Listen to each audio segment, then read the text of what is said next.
ओम शांति। ओम शांति। ओम शांति। आज अव्यक्त मुरली है बाबा की। आज की मुरली में बहुत अच्छी बात ये समझाई गई है कि जिसमें कई लोगों का ये क्वेश्चन रहता है कि कर्मातीत स्थिति क्या है।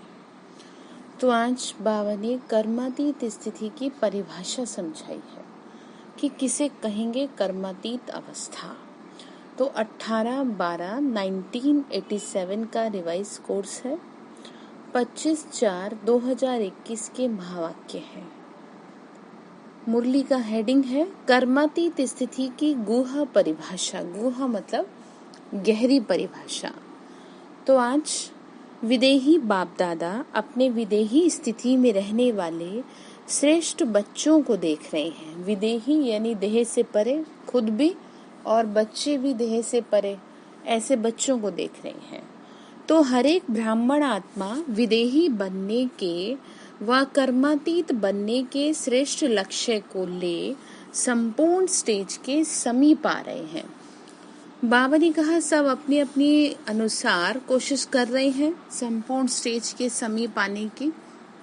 तो आज बाप दादा बच्चों की कर्मातीत विदेही स्थिति की समीपता को देख रहे थे कि जो कर्मातीत स्थिति है वो कितना मतलब उसके ये समीप है कि कौन कौन कितना समीप पहुंचे हैं। फॉलो ब्रह्मा बाप कहाँ तक किया है वह कर रहे हैं। मतलब ब्रह्मा बाबा को कहाँ तक फॉलो किया या कितना कर रहे हैं। लक्ष्य सभी का बाप के समीप और समान बनने का ही है, लेकिन प्रैक्टिकल में नंबरवार बन जाते हैं। बाबा ने कहा लक्ष्य तो सभी एक जैसा रखते हैं, लेकिन प्रैक्टिकल जब बात करनी हो तो वो कोई कम करता है, कोई ज्यादा करता है। मतलब अगर आपको कहा जा रहा है कि आप इस तरीके से करिए तो कोई तो बहुत अच्छे से कर लेगा और कोई कम अच्छे से कर पाता है, तो इसलिए नाम दे दिया उसको नंबरवार। इस देह में रहते विदेही अर्थात कर्मातीत बनने का एग्जाम्पल साकार में ब्रह्मा बाप को देखा। तो कर्मातीत बनने की विशेषता क्या है? बाबा ने कहा इसमें सबसे बड़ा एग्जाम्पल कौन रहे? ब्रह्मा बाबा साकार में। ठीक है ना, देखा ना कैसे बाबा हर काम करते हुए कर्मातीत अवस्था को प्राप्त किए। जब तक ये देह है कर्मेंद्रियों के साथ इस कर्म क्षेत्र पर पाठ बजा रहे हो, तब तक कर्म के बिना सेकंड भी नहीं रह सकते हो। कर्मातीत अर्थात कर्म करते हुए कर्म के बंधन से परे। क्या कहा? कर्मातीत अर्थात कर्म करते उस बंधन से परे। एक है बंधन, दूसरा है संबंध। कर्मेंद्रियों द्वारा कर्म के बंधन में आना अलग चीज है, यानी हाथ पैरों के द्वारा कोई कर्म करना अलग चीज है और कर्म के बंधन में बंधना वो अलग चीज है। कर्म बंधन कर्म के फल के वशीभूत बना देता है। आप समझ रहे हैं क्या कह रहे हैं? कर्म बंधन कर्म के फल के वशीभूत बना देता है। वशीभूत शब्द ही सिद्ध करता है जो किसी के भी वश में आ जाता है। मतलब किसी के भी वश में आ जाती है आत्मा। वश में आने वाले भूत के समान भटकने वाले बन जाते हैं। जैसे अशुद्ध आत्मा भूत बन जब प्रवेश होती है तो मनुष्य आत्मा की क्या हालत होती है? परवश हो भटकते रहते हैं। कितना बुरा हाल हो जाता है, परवश हो जाती है आत्मा। तो मनुष्य आत्मा की हालत देखो। ऐसे कर्म की वशीभूत यानी कि उसमें लिप्त हो जाना, पूरी तरह से उसके वश हो जाना, जबकि उसके वश नहीं होना, उसको अपने वश में करके उस पर विजय प्राप्त करनी है। जैसे आपको कोई कर्म करना है तो कर्म करके उस पर विजय प्राप्त करनी है और उसको खुद से अलग कर देना है कर्म को। ये नहीं कि उसी के बंधन में बंध गए, उसी के वशीभूत हो गए और ऐसे वशीभूत हो गए कि कुछ सूझ ही नहीं रहा, यानी खुद को खुद ही बांध लिया। जैसे एक जादूगर का सुनाया जाता है, एक जादूगर था, वो इतना बड़ा जादूगर था कि वो किसी भी ताले को तोड़ देता था। मतलब उसको कोई नहीं बांध सकता था। लेकिन एक दिन एक दिमाग लगाया किसी ने कि आज हम ताला नहीं लगाएंगे, हम क्या करेंगे, कुंडी लगा देंगे बस ऐसे, और उसको बंद कर दिया। अब उसको आदत क्या पड़ी थी, आदत पड़ी थी उसको ताला तोड़ने की। तो उसकी बुद्धि इतनी ना चले कि ताला तो लग ही नहीं रहा, मैं तो सहज निकल सकता हूँ। ठीक है, ताला लग ही नहीं रहा, मैं तो सहज निकल सकता हूँ, उसका दिमाग ही नहीं चला, क्योंकि उसने क्या कर रखा था, अपने आप को कर्म के वशीभूत कर रखा था। यानी कि नहीं, उसे तो उसी चीज की आदत थी ना, उसे तो ताला तोड़ने की आदत थी, चाहे ताला नहीं भी है तो भी उसे वही तोड़ने की। ऐसी कर्म की आदत ऐसी पड़ गई है सभी को कि नहीं, हम तो इसी के वशीभूत हैं, हम कैसे करें, क्या करें, जबकि ऐसा कुछ है थोड़ी। आपने स्वयं को, अपने आप को उसके वशीभूत कर लिया है। जबकि करना क्या है, फिर जब उसका सर दीवार में लगा तो सर दीवार में लगने से दरवाजा खुल गया अपने आप। तो आप समझ रहे हैं इस बात का क्या मतलब है? इस बात का मतलब यही है कि कर्म करते हुए भी कर्म के वशीभूत नहीं होना। ठीक है, मतलब आपको आदत जो पड़ी है कि नहीं, ये नहीं, वो नहीं, ऐसे बार बार ये कैसे होगा, वो कैसे होगा, जबकि कुछ ऐसा है नहीं, तो उसके वशीभूत नहीं हो। ठीक है, तो जैसे भावनिका परवश हो जाते हैं तो कर्म भी बंधन में बांध, अब वो क्या है, उसने अपना ही बंधन बांध लिया। ऐसी उसको तो सिर्फ वही दिखता था ना, बुद्धि की तो बात है, अपना ही बंधन बांध लिया। जैसे आप सारा दिन यही शोर मचाते रहो, हाय मुझे तो ये हो गया है, मुझे तो ये करना है, मुझे तो वो करना है, आधे घंटे का काम नहीं होगा और आप सारा दिन सारा घर सर पे उठा दो। तो ये क्या है, ये यही है जो बाबा समझा रहे हैं, बुद्धि द्वारा भटकाता रहता है, इसको कहा जाता है कर्म बंधन। तो आपकी बुद्धि भटकती रहेगी सारा दिन, जो स्वयं को भी परेशान करता है और दूसरों को भी परेशान करता है। कर्मातीत अर्थात कर्म के वश होने वाला नहीं, लेकिन मालिक बन, अथॉरिटी बन, कर्मेंद्रियों के संबंध में आए, विनाशी कामना से न्यारा हो, कर्मेंद्रियों द्वारा कर्म कराए। विनाशी कामनाओं से, यानी कि उस कार्य के किसी भी प्रकार के फल से दूर हट करके कर्म कराए। आत्मा मालिक को कर्म अपने अधीन न करे, लेकिन अधिकारी बन कर्म कराता रहे। मतलब ये बाबा ने जो समझाया अभी भी वो बताया ना आपको अपनी कर्मेंद्रियों से कर्म करा के उसको कर्म को साइड में कर देना है, उसमें बुद्धि फंसानी नहीं है। कर्मेंद्रियां अपने आकर्षण में आकर्षित करती हैं, अर्थात कर्म के वशीभूत बनते हैं, अधीन होते हैं, बंधन में बंधते हैं। कर्मातीत अर्थात इससे अतीत अर्थात न्यारा। ठीक है, मतलब कर्म से न्यारा। आंख का काम है देखना, लेकिन देखने का कर्म कराने वाला कौन है? आंख काम करने वाली है। आप आत्मा हो तो आपको अपनी कर्मेंद्रियों से काम कराना है, और आत्मा कर्म कराने वाली है, तो कराने वाली आत्मा करने वाली कर्मेंद्रियों के वश हो जाए। इसको कहते हैं कर्म बंधन। किसके वश हो जाए? कर्मेंद्रियों के वश हो जाती है जैसे।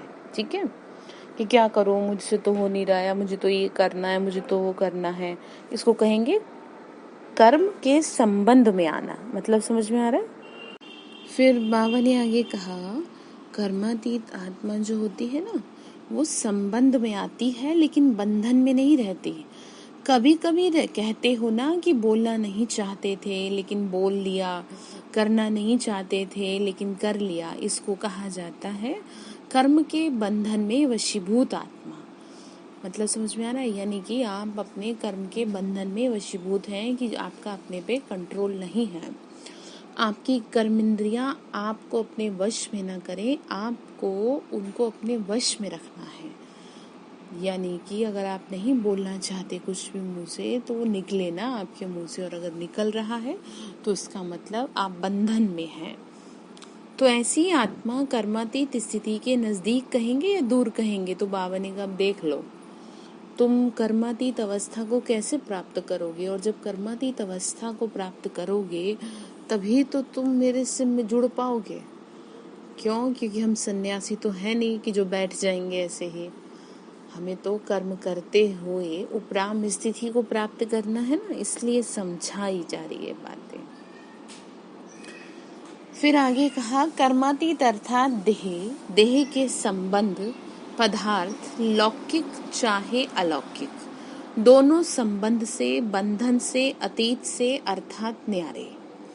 मतलब चाहे किसी भी तरह की कोई भी चीज हो, उससे ऊपर की स्टेज, ठीक है, न्यारापन है तो अच्छी बात है, जैसे 2 दिन पहले समझाया, उससे न्यारे।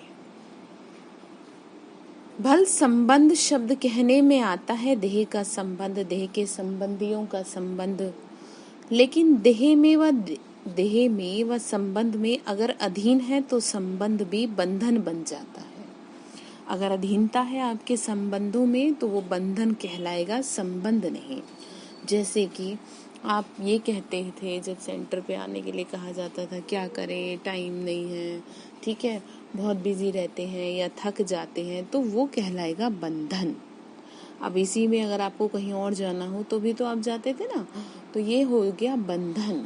और अगर आप ये सोचेंगे नहीं, मैं जैसे सारे काम करती हूँ ऐसे मैं अपने लिए भी तो समय निकालूंगी बाबा की याद के लिए, तो आपने फिर उस कर्म पे विजय प्राप्त कर लिए, तो वो बन गया संबंध। बंधन दुख देने वाला होता है, संबंध सुख देने वाला होता है। तो आजकल भले कहने में तो आता है मेरा इससे संबंध है, ये मेरे संबंधी हैं, मेरे रिश्तेदारी है, लेकिन वास्तव में वो संबंध नहीं, वो बंधन है। संबंध शब्द न्यारा और प्यारा अनुभव कराने वाला है। आज की सर्व आत्माओं का संबंध बंधन के रूप में बदल गया है। जहाँ संबंध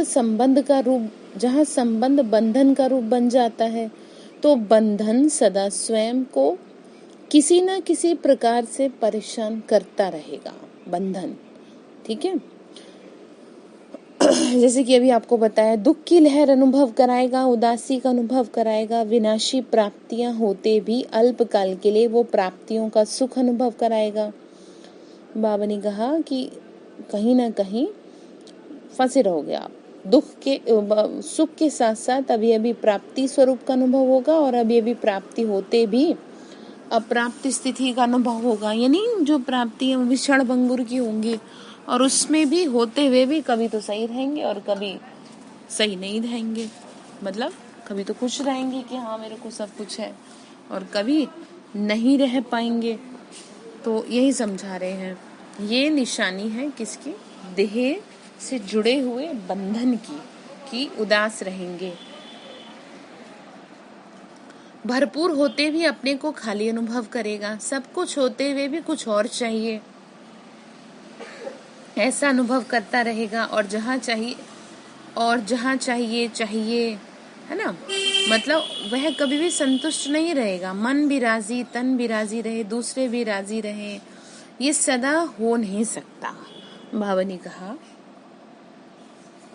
सभी राजी रहे, इस कलयुग की दुनिया में हर तरह से मनुष्य सुखी रहे, ये यहाँ पर हो नहीं सकता, क्योंकि ये दुनिया ही है दुखों की। तो कहा ये सदा हो नहीं सकता, कोई ना कोई बात पर स्वयं से नाराज या दूसरों से नाराज ना चाहते हुए भी होता रहेगा। क्योंकि नाराज अर्थात नाराज यानी राज को नहीं समझते। नाराज कौन होता है? जो राज को नहीं जानता वो नाराज होगा। अधिकारी बन कर्मेंद्रियों से कर्म कराने का राज नहीं समझा तो नाराज ही होगा ना। मतलब स्वयं पे कंट्रोल नहीं है आपका, तो इसीलिए आप नाराज हो रहे हैं, आपकी कर्मेंद्रियां आपके कंट्रोल में नहीं है। वह कर्म संबंध और कर्म बंधन के राज को जानता है जो नाराज। बाबा ने कहा जो कर्मातीत अवस्था होगी ना जिसकी, वो कभी नाराज नहीं होगा, उसको सब पता रहेगा। कर्म करो, ध्यान से समझिए, कर्म करो लेकिन वशीभूत होकर नहीं, अधिकारी होकर करो। कर्मातीत अर्थात अपने पिछले कर्मों के हिसाब के बंधन से भी मुक्त। कर्मातीत लिख लीजिए इस बात को, पीछे के हिसाब से भी मुक्त। चाहे पिछले कर्मों के हिसाब किताब के फलस्वरूप तन का रोग हो, मन के संस्कार अन्य आत्माओं के संस्कारों से टक्कर भी खाते हों, लेकिन कर्मातीत कर्म भोग के वश ना होकर मालिक बन चुकतू कराएंगे। यानी चाहे शरीर का कर्म भोग आ जाए या मित्र संबंधियों से कोई भी हिसाब किताब निकल के आ जाए तो उसको सहज चुकता करेंगे, या मन का कोई संस्कार है जो तंग कर रहा है उसके वशीभूत नहीं होंगे, उसे चुकतू कराएंगे। ठीक है, मालिक बन के कि कोई बात नहीं। अब जैसे कर्म भोग शरीर का कोई आ जाता है, जैसे आजकल सभी के साथ आ रहा है, कोई नहीं बचा इस चीज से, तो अपने आप को संकल्प देना, मैं मास्टर निरोगी आत्मा हूँ, मेरा इस शरीर पे संपूर्ण रूप से मालिक बना है, मैं इसकी मालिक हूँ। ठीक है, और अब ये बिल्कुल ठीक हो जाएगा। ठीक है, मतलब मालिक बन के शरीर को ऑर्डर करेंगे तो चुप तो हो जाएगा। कर्मातीत कर्मयोगी बन कर्म भोग चुकतू करना, ये है कर्मातीत बनने की निशानी। योग से कर्म भोग को मुस्कुराते हुए सूली से काटा कर भस्म करना, वही बात आ गई ना। अगर आप बाबा की अभी भी जैसे मैंने बताया कर्म भोग इस समय सबके साथ आ रहे हैं, चाहे वो सेंटर पे रहने वाली बहनें हैं या फिर वो घर में रहने वाले हैं, टीचर्स बहनें हैं, किसी के साथ भी कोई भी कर्म भोग अब आ रहा है, सभी की परीक्षाएं चल रही हैं। लेकिन बाबा ने यहाँ पे एक अच्छी बात ये बता दी कि जो योग में रहेगा, ठीक है, जो मेरी याद में रहेगा, तो उस वजह से वो कर्म भोग सूली से कांटा हो जाएगा। जैसे किसी को भयंकर बुखार चढ़ना था, बहुत शरीर में कष्ट आना था, लेकिन वो बाबा की पड़े पड़े भी बाबा की याद में रहा, बस बाबा की ज्ञान योग करता रहा, चाहे लेटे लेटे सही, तो क्या होगा, 2-3 दिन में ही बुखार उतर जाएगा या और कोई गंभीर समस्या नहीं आएगी। लेकिन वो तब जब आप उस चीज पर बाबा की याद पूरा अच्छे से करेंगे, तभी नहीं हिसाब निकल के आएगा। लेकिन चुकतू तो करना पड़ेगा ना, कम हो जाएगा ये कहा जा सकता है। ज्यादा अगर हो रहा है फिर भी तो बहुत कड़ा हिसाब है, तो और याद करना चाहिए। तो सभी के साथ हो रही है दिक्कतें, तो ध्यान रखें सभी। तो बाबा ने इसीलिए आज मुरली में समझा दी बात, यह है कर्मातीत बनने की निशानी कि योग में रह के कर्म भोग को चुकतू करना, योग से कर्म भोग को मुस्कुराते हुए सूली से कांटा कर भस्म करना, अर्थात कर्म भोग को समाप्त करना। ठीक है, व्याधि का रूप ना बने, मतलब हाय हाय हाय हाय ना हो, भस्म करो उसे, अर्थात कर्म भोग को समाप्त करना। शरीर में आ रही है ना समस्या, व्याधि का रूप ना बने। ठीक है, क्या कहा, व्याधि का रूप ना बने। जो व्याधि का रूप बन जाता है वो स्वयं सदा व्याधि का ही वर्णन करता रहेगा, फिर वो दुख का ही वर्णन करेगा। दूसरी बात, व्याधि का रूप होने के कारण स्वयं भी परेशान होगा और दूसरों को भी परेशान करेगा। वो चिल्लाएगा और कर्मातीत चला लेगा। जो योग में रहेगा वो कष्ट तो होगा उसे भी, लेकिन ये है कि उसका अपने ऊपर कंट्रोल रहेगा योग की वजह से, तो थोड़ा दर्द कम होगा। कोई कुछ ज्यादा दर्द होते भी चला लेते हैं। कर्मातीत स्थिति वाला देह के मालिक होने के कारण कर्म भोग होते हुए भी न्यारा बनने का अभ्यासी रहेगा। यानी जिसको जितना ज्यादा आत्मा का अभ्यास होगा, अपनी कर्म इंद्रियों पे कंट्रोल होगा, वो शरीर में व्याधि होने के बावजूद भी चला लेगा शरीर को, जैसे योगी आत्माएं जो होती है। ठीक है, जो भगवान के प्यार में लीन रहती हैं आत्माएं। कर्म भोग तो उनके साथ भी है, कोई ऐसा नहीं बचा दुनिया में कि जिसके साथ कर्म भोग ना हो, लेकिन ऐसी आत्माएं सहज निकाल देती हैं उससे, हाय हाय नहीं करती। बीच बीच में अशरीरी स्थिति का अनुभव बीमारी से परे कर देता है। समझ में आ रही बात, अशरीरी, जैसे मैंने आपको प्रैक्टिस कराई है क्लास में बैठ के, खुद को अलग करो शरीर से, तो ये आपको बहुत मदद करेगा। जैसे साइंस के साधन द्वारा बेहोश कर देते हैं तो दर्द होते भी भूल जाते हैं। बेहोश करके पता नहीं चलता ना, दर्द फील ही नहीं करते क्योंकि दवा का नशा होता है। तो कर्मातीत अवस्था वाले अशरीरी बनने के अभ्यासी होने के कारण बीच बीच में ये रूहानी इंजेक्शन लग जाता है। ठीक है, तो बार बार मैं आत्मा इस शरीर से अलग हूँ, इस कारण सूली से कांटा अनुभव होगा। और बात फॉलो फादर करने के कारण विशेष आज्ञाकारी बनने का प्रत्यक्ष फल। बाप से विशेष दिल की दुआएं प्राप्त होती हैं। बाबा की आज्ञाओं का पालन करेंगे तो बाबा भी आपको दुआ देगा। ठीक है, तो एक अपना शरीरी बनने का अभ्यास, दूसरा आज्ञाकारी बनने का प्रत्यक्ष फल, बाप की दुआएं। देखो क्या कहा, लिखो। दूसरा, आज्ञाकारी बनने का प्रत्यक्ष फल, बाप की दुआएं। मतलब आप श्रीमत का पालन करते हैं तो बाबा की दुआएं आपको मिलती हैं। और ये जो दुआएं हैं ना, ये बीमारी अर्थात कर्म भोग को सूली से कांटा बना देती है। फिर जो भी समस्याएं आएगी, इसीलिए कहते हैं ना, अब दुआओं की जरूरत है। अब पुण्य कर्म ही बचाएंगे आपको। अब किसी का पैसा नहीं, आप सब देख रहे हैं ना, लखपति करोड़पति सभी परेशान हैं। किसी का पैसा कम नहीं आ रहा, जिसके पास दुआएं हैं वही बस बच रहा है। या ये कहें सहज शरीर छोड़ रहा है। शरीर अगर छोड़ने का इस समय पाठ होगा तो सहज छोड़ रहा है, कष्ट कम हो रहा है उसको दुआओं की वजह से। ठीक है, तो कहा एक अपना अशरीरी बनने का अभ्यास, दूसरा आज्ञाकारी। लिख लो इस बात को। वो बीमारी अर्थात कर्म भोग को सूली से कांटा बना देती है। कर्मातीत श्रेष्ठ आत्मा कर्म भोग को कर्मयोग की स्थिति में परिवर्तन कर देती है। कर्म भोग को कर्म योग, तो ऐसा अनुभव है? वह बहुत बड़ी बात समझते हो? बाबा पूछ रहे हैं, ऐसा अनुभव करते हो? या ये हाय ये बीमारी कैसे जाएगी, हाय अब ये हो गया, कोई बात नहीं, आई है जाएगी जरूर। और आप ही थोड़ी हो जो इतने इतने सालों से ज्ञान योग कर रहे हैं, उनके ऊपर अटैक हो रहा है इस बीमारियों का, जिन्होंने सिर्फ जीवन में पुण्य कर्म ही किए हैं होश संभालते ही। तो ऐसी आत्माओं का हिसाब किताब जब निकल के आ रहा है तो आपको तो शांत रह के बस अपना योग पे ध्यान देना चाहिए ना। तो ऐसा तो है नहीं आप ही के साथ हो रही है ये समस्या। तो बाबा ने कहा ये कोई ऐसे मत समझो बहुत बड़ी बात है, छोटी सी बात है, सहज है ना। छोटी को बड़ी बात बनाना या बड़ी को छोटी बात बनाना ये अपनी स्थिति के ऊपर है। जो मन से कमजोर होगा वो छोटी बात को बहुत बड़ा बना देगा, और जो मन से पावरफुल होगा वो बहुत बड़ी बात को भी बहुत लाइट लेगा, हल्का रहेगा। परेशान होना व अपने अधिकारीपन की शान में रहना अपने ऊपर है। परेशान होना या अधिकारीपन की शान में ये आपके ऊपर है। ठीक है, क्या हो गया वह जो हुआ वो अच्छा हुआ, ये अपने ऊपर है। ये निश्चय बुरे को भी अच्छे में बदल सकता है।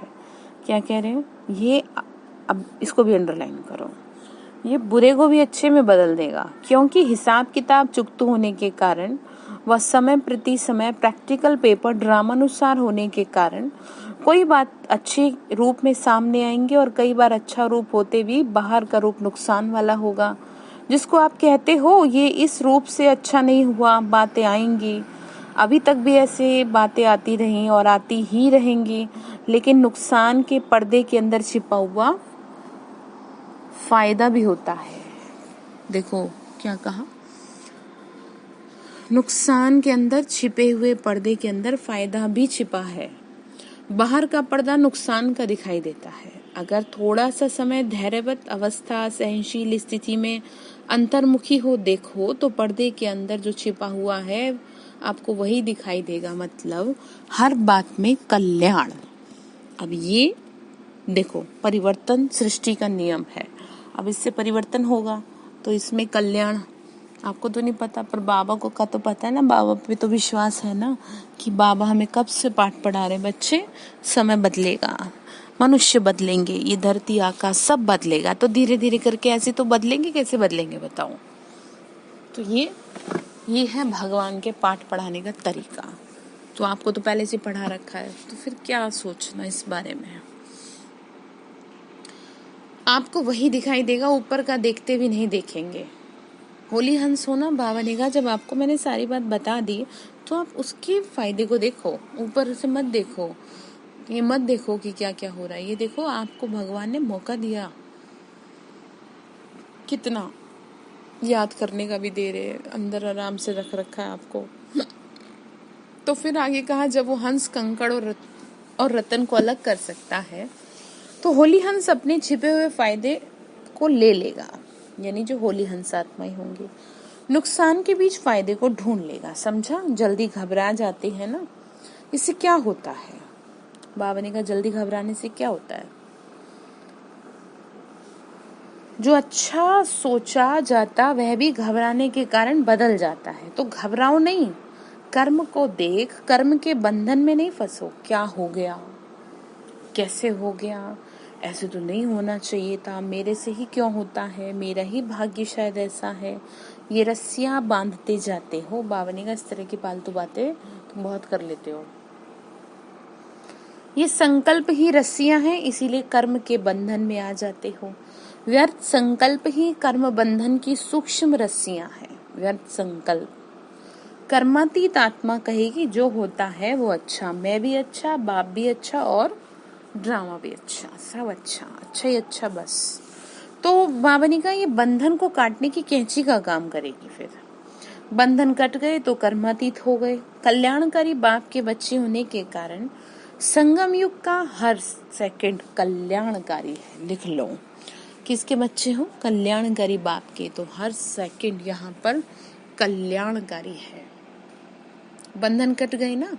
अब देखो कोई कर्म का बंधन आ गया तो चलो चुकतू तो हुआ, क्योंकि वो आना तो है ही सामने, आज नहीं तो कल से ही। तो जिसके साथ अगर कोई बीमारी का कर्म भोग आ भी रहा है तो वो चला गया, ऐसे सोचो और शुक्रिया करो बाबा का। बंधन कट गए तो कर्मातीत हो गए। कल्याणकारी बाप के बच्चे हो ना तो अकल्याण हो ही नहीं सकता। लिख के लगा लो घर में बड़ा बड़ा। तो हर सेकंड का आपका धंधा ही कल्याण करना है, सेवा ही कल्याण करना है। ब्राह्मणों का ऑक्यूपेशन ही विश्व परिवर्तक, विश्व कल्याणकारी है। ब्राह्मणों का ऑक्यूपेशन यानी जो ब्राह्मण आत्माएं हैं वो बनी ही किस लिए हैं? विश्व कल्याण के लिए बने हैं। ठीक है, कुछ आ रही बात समझ में? तो फिर कहा ऐसे निश्चित बुद्धि आत्मा के लिए हर घड़ी निश्चित कल्याणकारी है। ऐसी आत्माओं के लिए निश्चित रूप से कल्याण समाया है। विश्व परिवर्तक, विश्व कल्याणकारी। ठीक है, समझा? फिर अभी तो कर्मातीत की परिभाषा बहुत है। बाबा ने कहा आज इतना बहुत है, इतना तुमको समझा दिया। जैसे कर्मों की गति गहन है ना, इसी तरीके से कर्मातीत स्थिति की परिभाषा भी बड़ी महान है। और कर्मातीत बनना जरूरी है। बिना कर्मातीत बने साथ नहीं चल सकेंगे। कर्मातीत बाबा ने कहा साथ कौन जाएगा? जो समान होंगे। ब्रह्मा बाप को देखा, कर्मातीत स्थिति को कैसे प्राप्त किया। कर्मातीत बनने का फॉलो करना अर्थात साथ चलने योग्य बनना। कर्मातीत स्थिति को फॉलो करना यानी साथ चलने योग्य बनना। तो आपको जो ये बात बताई इस पर काम करना है आपको। ठीक है, तो आज इतना ही सुनाते हैं, इतनी चेकिंग करना, फिर और सुनाएंगे। अच्छा, अव्यक्त बाप दादा की पार्टियों से मुलाकात है इसमें अभी। तो पहली पॉइंट है सदा अपने को समर्थ बाप के समर्थ बच्चे अनुभव करते हो। पूछ रहे हैं बाबा कभी समर्थ कभी कमजोर, ऐसे तो नहीं, मतलब कभी तो स्वयं को बहुत पावरफुल, कभी बहुत कमजोर, ऐसे नहीं। समर्थ अर्थात सदा विजयी। समर्थ की कभी हार नहीं हो सकती, स्वप्न में भी नहीं। स्वप्न, संकल्प और कर्म सब में विजयी, इसको कहते हैं समर्थ। ठीक है, हमेशा विजय, पहले भी जीते थे, अभी भी जीतेंगे। तो फिर आगे कहा क्योंकि जो अभी के विजय हैं बहुत काल से वही विजय माला में गायन योग्य पूज्य बनते हैं। पूजन योग्य, गायन और पूजन योग्य बनते हैं। ठीक है, मतलब आप अभी से अगर अभ्यास करेंगे तो जरूर विजय प्राप्त करेंगे और फिर इसी हिसाब से आपकी पूजा होगी ना। तो बाबा ने कहा जो सदा और बहुत काल के विजय हैं वही बहुत समय से विजय माला में पूजन योग्य बनते हैं। और जो कभी कभी विजयी हैं वो कभी कभी अर्थात 16,000 की माला में तो आएंगे। तो बहुत काल का हिसाब है और सदा का हिसाब 16,000 की माला सभी मंदिरों में नहीं होती, कहीं कहीं होती है, तो इसीलिए कह रहे हैं। तो कौन है? सदा विजयी। तो दूसरी पॉइंट है सभी अपने को इस विशाल ड्रामा के अंदर हीरो पार्टधारी आत्माएं अनुभव करते हो। आप सबका हीरो पार्ट है। हीरो पार्टधारी क्यों बने? क्योंकि जो ऊंचे ते ऊंचा बाप जीरो है, उसके साथ पार्ट बजाने वाले हो। आप भी जीरो अर्थात बिंदी, लेकिन आप शरीरधारी बनते हो और बाप सदा जीरो। मतलब बाबा ने कहा आप शरीरधारी बनते हो, बाबा तो जीरो है, एकदम गोल ज्योति बिंदु। तो जीरो के साथ पार्ट बजाने वाले हीरो एक्टर हैं। ये स्मृति रहे तो सदा ही यथार्थ पार्ट बजाएंगे। मतलब बाबा ने कहा जीरो बाप के साथ सदा हीरो बच्चे हैं, ये हमेशा ध्यान रखो। हीरो पार्टधारी तो कितना टेंशन रहता है। सबसे बड़े ते बड़ा हीरो पार्ट आप सबका है। सदा इस नशे और खुशी में रहो। बाबा ने कहा तुम इस बात की बेहद खुशी होनी चाहिए, तुम्हारा पार्ट सबसे सुंदर है। वह मेरा हीरो पार्ट जो विश्व की आत्माएं बार बार हेयर हेयर करती हैं, यानी सुनो सुनो इस तरह से पुकार रही हैं। ये द्वापर से जो कीर्तन करते हैं ना, ये आपके समय के हीरो पार्ट का ही तो यादगार है। कितना अच्छा यादगार बना हुआ है। आप स्वयं हीरो बने हो तो आपके पीछे अब तक भी गायन चलता रहता है। अंतिम जन्म में भी अपना गायन सुन रहे हो। बाबा ने कहा अभी तक भी देख रहे हो ना कैसे पुकार रहे हैं। गोपी बल्लभ का गायन है, ग्वाल बाल का गायन है, गोपिकाओं का गायन है, बाप का शिव के रूप में गायन है, तो बच्चों का शक्तियों के रूप में गायन है। बाबा ने समझाया ना कि देखो तुम अभी अगर मेहनत करते हो तो कैसे दुनिया तुम्हें याद करती है। तो सदा हीरो पार्ट बजाने वाली श्रेष्ठ आत्माएं हैं। इस स्मृति से खुशी में आगे बढ़ते चलो। कुमारों से बातचीत है बाबा की। सहज योगी कुमार होना, निरंतर योगी कुमार, कर्म योगी कुमार। क्योंकि कुमार जितना अपने को आगे बढ़ाना चाहे बढ़ा सकते हैं। क्यों? क्योंकि निर्बंधन है, कोई बंधन नहीं किसी का, कोई बोझ नहीं, कोई जिम्मेदारी नहीं, इसीलिए हल्के हैं। तो हल्के होने के कारण जितना स्वयं को आगे ले जा सकते हैं ले जाओ। सहज योगी ऊंची स्थिति, निरंतर योगी, ठीक है। विजयी कुमार, ऐसे उच्च स्थिति वाले को कहते हैं विजयी कुमार। विजयी हो या कभी हार कभी जीत, ये खेल तो नहीं खेलते रहते हो। बाबा कह रहे कुमारों से ऐसे तो नहीं कभी ठीक रहते हो कभी नहीं।